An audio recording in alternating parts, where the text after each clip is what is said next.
I'm on a bit of a time crunch here, so let's get going.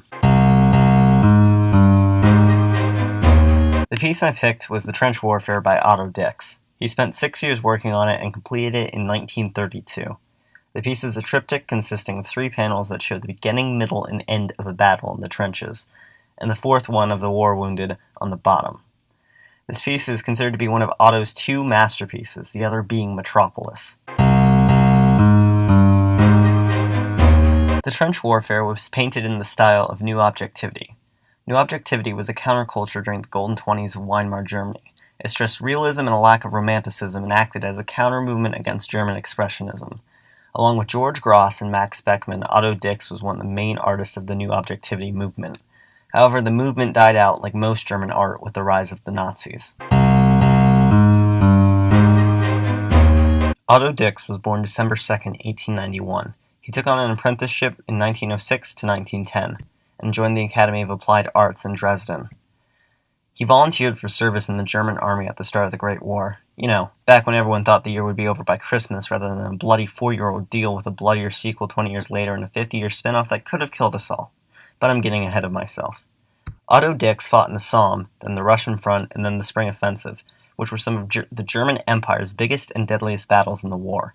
It was these memories of war that Otto Dix would paint in the years to come. He published Der Krieg, also known as The War, in 1924, which was a series of 50 sketchings about the horrors of the Great War. It was described as perhaps the most powerful, as well as most unpleasant anti-war statements in modern art. War Cripples and the piece I pulled inspiration from, The Trench Warfare, were displayed in the 1907 exhibition of degenerate art by the Nazis.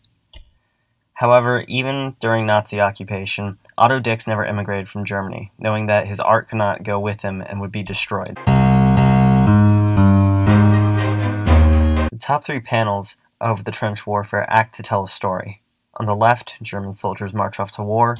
In the middle, it's a scene of mangled bodies and ruined buildings on the battlefield. On the right, it's one of soldiers struggling to make their way back home. While this piece stresses realism, there is a little bit in the way of symbolism, mainly in the coloring, and how the German soldiers on the left are full of color, full of life, while the ones on the right are white, most likely covered in ash, but ultimately meant to give the appearance of them being ghosts. And below it all are the war wounded, the cripples, forgotten. The Weimar Republic was the interwar government of the German Empire, named after where its first assembly was held, as Berlin was too dangerous at the time. The Weimar Republic was forced to pay all of the war reparations enacted by the Entente in World War I. The government decided that it would be brilliant to just keep printing money until they could pay back the war debt.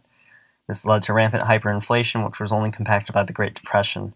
This meant that ultimately the Republic was a failing state, most notably leading to Hitler in the following World War.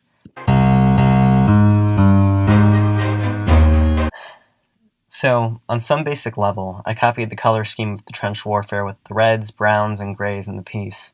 However, it was more the spirit of the piece that I drew inspiration of, as opposed to the actual physical piece.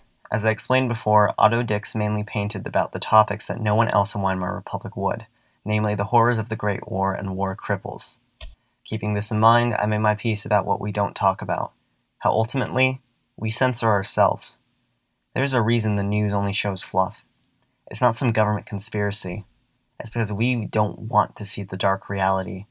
We don't want to see the grim, or, worse to us, the contradictive to our view of our world. We turn away.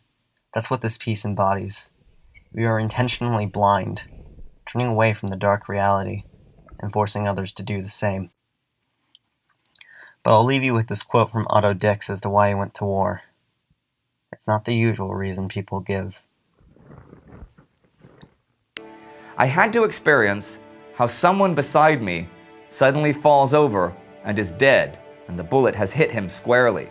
I had to experience that quite directly. I wanted it. I'm therefore not a pacifist at all.